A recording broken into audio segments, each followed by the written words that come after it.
How y'all doing? Great Steelers shirt. Well done. Happy Labor Day, as Bill said. What happens on Labor Day? Like 22 years. Are there like picnics and swimming and stuff today? Yeah, y'all don't know? You're right here with us? All right, well, let me know. All right, just a recap this week's game. Obviously excited for win number 1 against a quality opponent on the road in a great environment. And certainly you have to give credit to Louisiana and Coach Napier. There were certain points during the game where it looked like we were going to run away with it. I think at one point, very, very early in the fourth quarter, it was 35-14, and we were driving. And, they just kept fighting and scratching and clawing and brought it back. And I said, I think they're going to have a very good year. But, like I said, certainly excited to get, road win number 1 and win number 1 on the season. And you were kind of looking and doing a little bit of research after the game that, week 1 was a little bit crazy. There were 25 instances of Power 5 teams playing group of fives or FCSs, or group of 5 teams playing FCSs, and they were within 14 points and 8 upsets. So, I think that's the day and age of college football with scholarships and a transfer portal and things like that, where you saw a bunch of close games against, Power 5s and group of 5s and group of 5s FCSs. So I thought that was an interesting stat there. Certainly appreciate our fan base for traveling to New Orleans and being a great vocal presence on a road game. Like any week 1, there were plenty of positives, but still a bunch for us to clean up. Offensively, our focus heading into the game and this season was to increase the efficiency and explosiveness of our pass game. And I thought we took a positive stride there with our completion percentage and a number of throws we were able to make down the field and complete accurately. Defensively, all the great things we did last year, being number 1 in the country in the SEC in total defense and scoring defense. We weren't a great team at creating turnovers. We created 5 against Louisiana, so I thought that was a great positive. And then special teams, wanted to work on our punting and making big plays, and having Tucker be able to pin Louisiana down there at the 1-yard line twice. And I thought that was a great sequence when we talk about playing complementary football with all 3 phases working in concert with each other. He punted them down to the 1, 3 and out, punt return, and then the next play a touchdown. I thought that was a great microcosm of how we'd like the game to be played. So certainly, positive there with our special teams. In terms of performance indicators, things that we look at on Sunday to determine how the game went, and usually hence the term, they're a great indicator of victory or defeat. Explosive play margin we won, turnover margin we won. Third down conversion percentage we won, but just by a slim amount. And then red zone touchdowns was a push. So that was a very positive there. But we watched the film, we made the corrections. We're going to move on from it. Just a couple of notes. Colin Hill's rushing total of 197 was the 3rd highest in the FBS this week and the highest in the SEC. And Tommy's completion percentage of 67% was the highest by a Mississippi State quarterback attempting 30 or more passes in the game since November 19th of 2016 against Arkansas. All right, our players of the week on offense, Colin Hill. On defense, Cam Dantzler with a fumble recovery and interception and 7 tackles. And then special teams was Tucker Day. Our scout team players of the week on offense for the defense, Jalen Maiden. On defense for the offense, new walk-on young man, did a real nice job, Nick Jarrett. And then special teams, it was Cody Swanson. Our student athletes of the week, which we do every Monday, Quentin Torber and Charles Cross. Wrapping that up and moving on to Southern Miss. Certainly excited to be back at Davis Wade in front of our home fans for the first time this year in a huge, in-state game, with a lot of kids and familiarity and coaches with each other. I'm sure we're going to get on the field, and you look at the 2 deep in all 3 phases for Southern Miss, and there's a bunch of kids that hail from the state of Mississippi, so I'm sure our guys will be excited about that. I'm sure they'll be excited, and I think it'll be great for the fan bases as well. The 3rd time since 1990 that Southern Miss will be playing at Davis Wade, and 1st since 2014. And I think it's going to be a great atmosphere and a great game. Coach Hobson at Southern Miss is 21-16, 54-33 overall, native of Vicksburg and an Ole Miss grad, and generally considered one of the top defensive minds in all of college football. Has led Southern Miss to winning seasons in his first 3 years, and at Alcorn they won back-to-back SWAC championships in his last 2. Offensively, their coordinator is Buster Faulkner. He handles the quarterbacks. Spread offense with a mix of 11, 10, and 12 personnel. Scored 38 in the first game against Alcorn, 96 rushing, 293 in the air. Jack Abraham's the quarterback, as I mentioned, threw one touchdown. Accurate, good touch, very smart. They have a bunch of running backs that they run through there: Travinsky, Mosley, D. Baker, and then Steven Anderson, and then wide receiver Jordan Mitchell and Jalen Adams. And Mitchell had 133 yards the last game. Defensively, Tim Billings is their coordinator. He coaches the safeties. They play a base three down front with a mix of 2 high and 1 high zones with a bunch of pressure. And they're a very, very aggressive, fast, athletic, and salty group. You look at their numbers from last year. They're third in the country in total defense and created 22 turnovers and picked up where they left off against Alcorn, giving up only 10 points. Up front on the D-line, number 99, Jaquez Turner had 33 tackles, 10 for loss, and 5 sacks last year. Incredibly active. Rasheem Booth, 48 tackles, 10 for loss, and 4 sacks. Very productive blitzer. And Kyle Hemby, 51 tackles, 6 interceptions, 9 PBUs. An all-conference USA selection last year. So certainly, I think I saw somewhere also today at, where was it? They have held 5 of their last 7 opponents to under 300 yards of total offense. So that's a pretty darn impressive stat, particularly in this day and age of spread football. Special teams, it's split amongst the staff. They averaged 35.3 yard kickoff return average and scored a touchdown. That's 5th in the NCAA. 46 per punt return with 1 touchdown, first in the NCAA, both coming last week. 2 return touchdowns in the game is huge. Jalen Adams is the kick returner and the punt returner. Andrew Stein's the kicker, true freshman, 3 for 3 last week with a strong leg, 5 of 7 touchbacks. And then Zach Everett is the punter, 45 yards a punt. Certainly a lot of hang time, and only 8 of his 49 punts were returned last year in 2018. So, certainly expecting Southern Miss to come in very prepared, very well coached, to play with a lot of passion. Certainly in an in-state game, I think our guys, learned a lot from week 1 about ourselves and the things we need to do to be successful and play great complementary football. Got a lot of guys who made their first start and a lot of inexperienced guys, some much-needed reps. So, we come off the practice field yesterday feeling good, and off day today, making our game plans, and then we'll get to practice tomorrow. Questions? Joe, or David, and then Joe. Coach, can you update the status on Keaton Thompson going into this week? Yep. Met with KT yesterday in probably our 4th or 5th meeting throughout the past 7 days. We talked and decided he had explored his options after entering the portal, and decided it was in his best interest as a player and for us as a team for him to return. So KT sat in team meeting yesterday. He went through practice, and we'll get him cranked back up on Tuesday.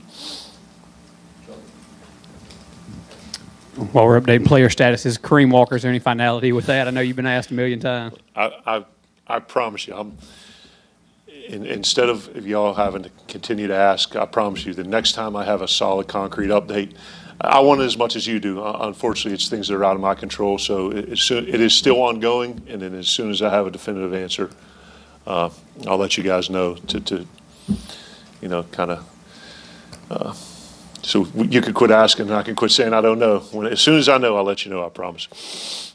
I have a couple questions. The first on the injuries. Do you have an update on those guys? If you ask who, I could give it to you. First of all, the offensive lineman, Daryl Williams and Darren Parker. DP, Daryl, and Evans Wilkerson were all lower body, and they're all day-to-day. So they come in yesterday, got some treatment. Today will be a big day coming in on their own, and then we'll see where they are tomorrow going into practice. To me, they're all day-to-day. And Kylan?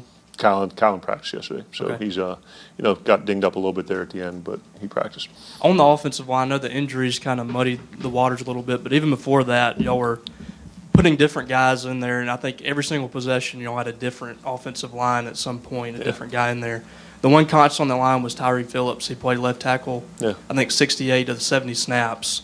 What was it about him that you wanted him in that spot the whole game? And just how did you feel like the offensive line did, having so many different guys in there and different variations? Yeah, I think that was your tweet that I read. 11 series and 11 different combinations. Yeah, I think it goes back to Coach Johnson's philosophy of during the course of practice and even in a game getting guys playing different positions because you never know what's going to happen. Certainly we didn't think that all 3 people who are capable of centering the ball to the quarterback were going to get hurt in the same game. Tommy, I think Champion played 3 different positions. I think Tyree may have been the only one that stayed at left tackle, but I think the positional flexibility of guys, being able to play either both tackles or anywhere along the interior, and like Tommy Champion being a good swing guy. And I think it was the last 2 or 3 snaps of the game, LaQuinson Sharp. We always do pre-practice quarterback center exchange, but I don't think he had snapped the ball to a quarterback in practice since he's been here. But he had gotten a lot of work at doing it, and he jumped in there and did a good job. So I don't, like I said, we talk about next man in philosophy and the guys jumping in and having the same expectation level of the person they replace. I thought it was a huge credit to Coach Johnson and our O-line that we were able to kind of seamlessly go through that game with a bunch of guys maybe we weren't expecting to play certain positions. Steve in the back. Coach, post-game, you said that you thought Tommy's reads were pretty good. Having a chance to go back and grade the film, how would you kind of assess his performance on Saturday? It was a little less than I thought. I said maybe 3 or 4 coming off.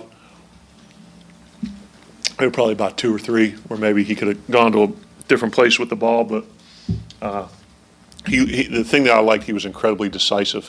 That there were very few times where he dropped back and didn't look like he knew where to go with the ball. I mean, he was working his progressions. He was reading the coverage and doing a great job diagnosing and getting the ball out of his hand quickly. And it was great to see, particularly on 3rd down where we struggled a little bit last year, medium plus in the pass game to get those balls out accurately and be able to extend drives. So I thought on top of him being efficient and accurate and us still being able to push the ball down the field, we were able to get the sticks moving on 3rd down as well.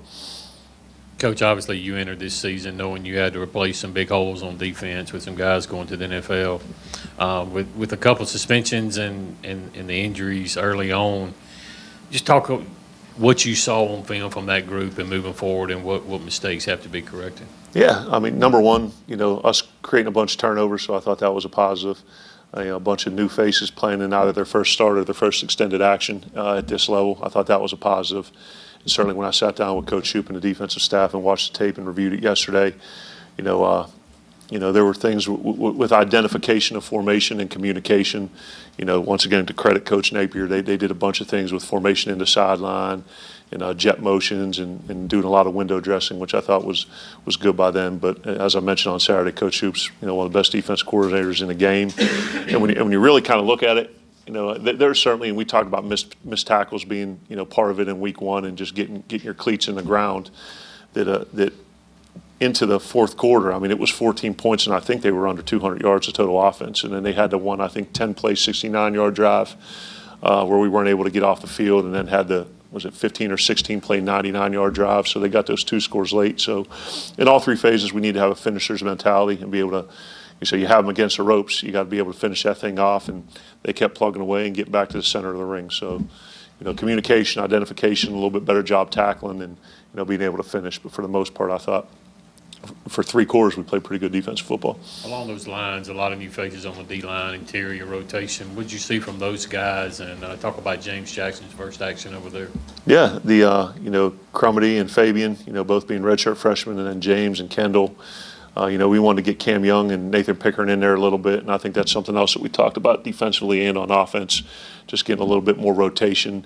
And ultimately, to put a guy in the game, you don't just want to put him in there for rotation's sake. You have to feel good about, what they did during the week in practice and them being able to perform at a high level during the game. And as these weeks progress and guys get more reps under their belt in a game-like situation, would like to cycle some more guys through there up front and it kind of at linebacker too. Maybe I think you saw Jarion and Martin and some other guys. A bunch played on the back end. I think we got to get some more guys going on the interior of the D-line and also a linebacker. Danny, then Ben.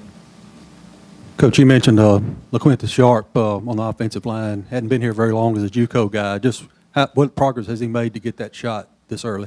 Yeah, he's a guy, and you talk about guys having wide eyes and the situation being too big for him. I mean, he's coming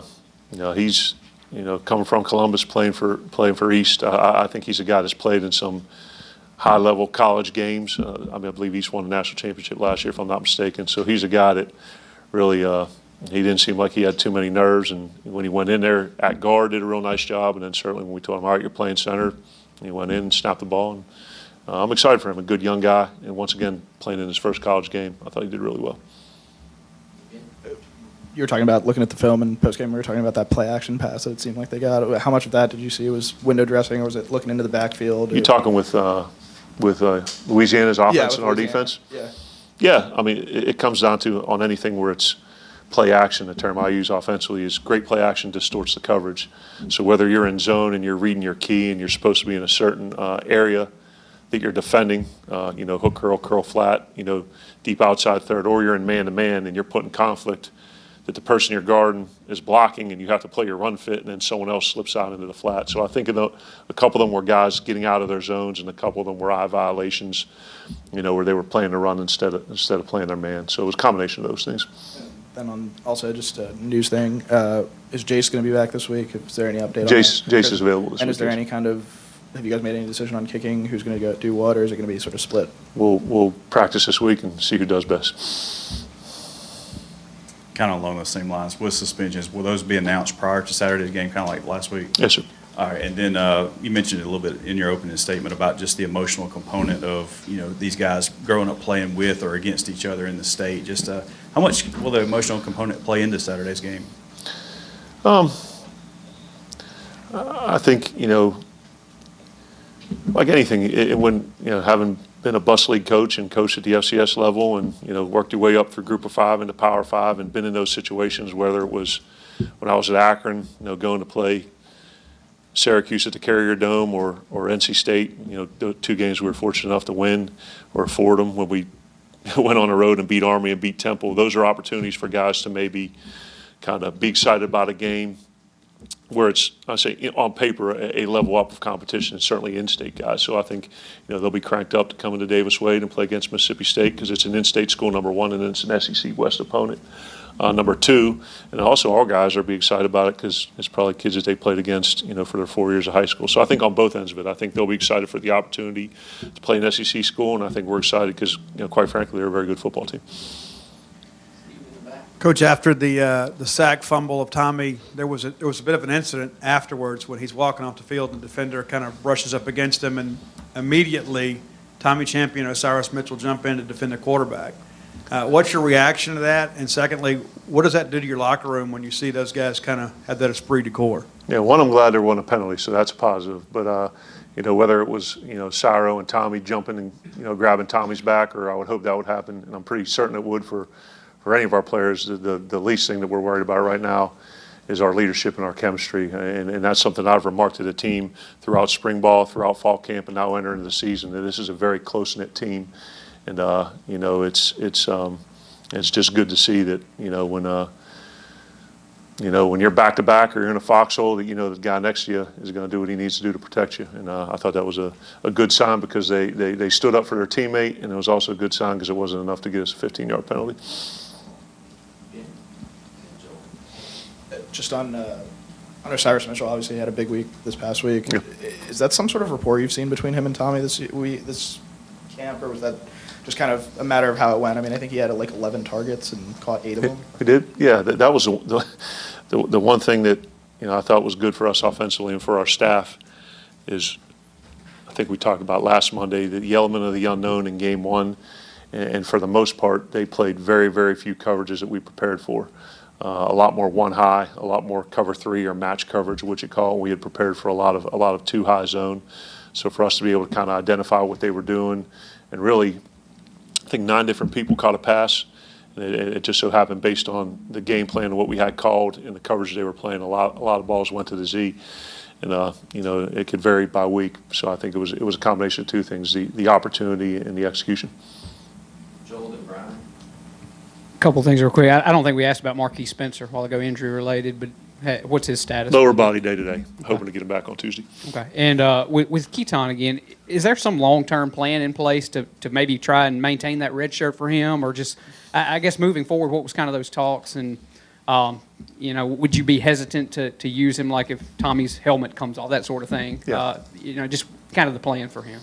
No, we've had, KT, myself, and Coach Bronner, like I said, we met 4 or 5 times and then met again. And some of the details of those conversations are things that everyone's privy to, and some of them are ones that I'd prefer to keep internal within the team and the staff. But certainly first and foremost, we have to do what's best for the team as it pertains to, KT's participation in redshirting or not redshirting.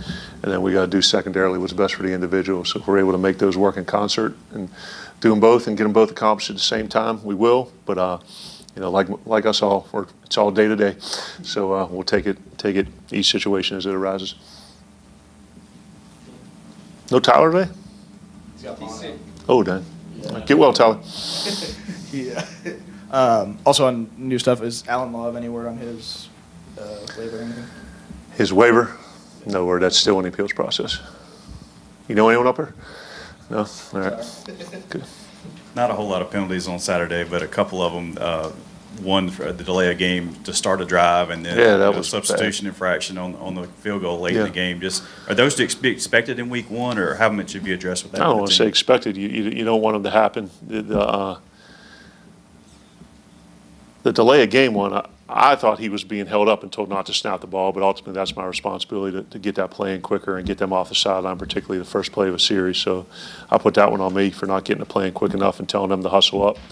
And then, to be quite honest, when we had too many people on the field for the field goal, there were so many guys out in so many different positions. We put someone on the field who was actually not in the two deep for a PAT field goal. We were trying to get someone who was on the right side over to the left side, and it just happened also. We probably may have burned a timeout beforehand just to get it organized, but that's what happened there. We got so many people down and so many parts that were moving around. We obviously had too many people on the field, so we can't have that. You mentioned with the receivers how it was kind of just a happenstance of who was open when. Yeah. But, I mean, with this group, do you see it as maybe one – I mean, a lot of, in your past with Dejon Hamilton or others, you had kind of one dominant receiver. Do you see this as a group that's more sort of spread the wealth and kind of move the ball wherever? Yeah, I'm hoping it could be as balanced as possible. I think when you look back, the last year, that probably wasn't representative of what we've looked like offensively relative to dispersal to the receivers. Penn State, I think across the board for 17 and 16, it was pretty equal in terms of who led the team in receptions, but it was all relatively close. And the thing you can't get caught up on is which specific person. To me, it's about the position. So how many catches or touches did the Z have? Did the slot have? Did the X have? Or did the tight end have? And I think 2 of my 4 years at Fordham, all 3 spots had over 70 catches, all had over 1,000 yards, and the tight end had 50 or more catches both years too. So when it's getting rolling and it's getting cranked and what we're building towards, we hopefully we're able to replicate those numbers and, quite frankly, a lot of things we did at Penn State as well. We're getting there, slowly but surely. You talk about all the time wanting to have your receivers know each spot and be able to move. I mean, how much of that ties into it? I think there's certain guys that are just, from a measurable standpoint and a skill set, I don't say pigeonholed, but better suited to just play one. But there are some guys, like we talked about Austin Williams, and it was great for him to get the opportunity that he did and make some explosive plays and score a touchdown.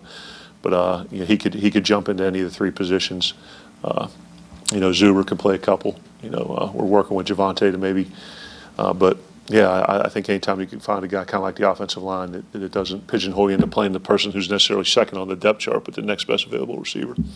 Mentioned the Austin Williams touchdown. Having been able to look back on it, what did you see from him on that play? Or? That play, I think that was a sudden change opportunity right there where we got the ball, real quick in that field position, and they had been increasing the pressure in the second half, and particularly in the red zone. And I was anticipating usually the play that we run that he scored on is a check, and I kind of called that right off the sideline, anticipating them bringing the zero blitz, and we were fortunate enough that they brought it, and they were in, straight man-to-man with no safety help. And, it's an option route for him, and he took the corner, made the right read. We protected it up against a 7-man pressure, and, Tommy threw it in the one spot that it could be for him to catch it. Great execution. Ryan and Robbie.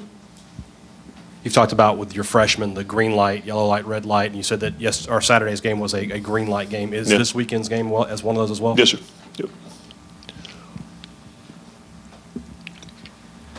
Malik Deer got a chance to have that big punt return, and was watching the game last night, and they said that you had mentioned that you feel like there was going to be a big return from somebody. Yeah. Where does Malik fit and what you want to do? Is he a guy that you want to experiment with, I guess, offensively and get him the ball more? Or do you feel like he has a role at punt return? Or what do you kind of see for him this year? I mean, he's a graduate. I think he's got a master's degree and working on a second. You know, he's a great representative of our program. You know, kind of came in as a highly touted guy. You know, got kind of a little bit of a setback with that knee injury, and you know, he's working his tail off. But you know, he's not a captain or a guy with a C on his chest, but he does as good a job with leadership and mentoring and being a positive influence on his position group and the entire team. And you know, he's kind of like the same mold as Austin, that he could play the Z slot, he could play the H position, and you know, he works at running back too. In a pinch if we needed him, we've been working him at tailback, and he's in on a return game too. So he may not be a guy that, you know, is a starter at any point, but he's a guy that's always going to, you know, find a way to get touches, whether it's on offense or special teams. But to me, he's a guy who's an invaluable asset to our program, because he's a positive influence on his teammates and the younger guys. He always comes in with a great attitude, and he's willing to do whatever is necessary for our team to be successful. Love Malik Deer. Coach, tackling in college football is always a little bit of an issue early in the year. Now that you're in season, how do you kind of address that? How do you rep that out when you've got tackling issues? Yeah, we general issue. I wouldn't say it was necessarily an issue. I mean, there were some in the first game that we missed, and you know, it's tough to. I mean, you don't bring anybody to the ground during the course of practice for the sake of you know, making sure the guys get to the game healthy. But you know, every day during individual, you know, we do a tackling circuit. You know, where the guys get with their position coach. You go a certain amount of time working on a particular tackling drill, and then it rotates through the 4 defensive positions. So that is something that we rep every day in practice.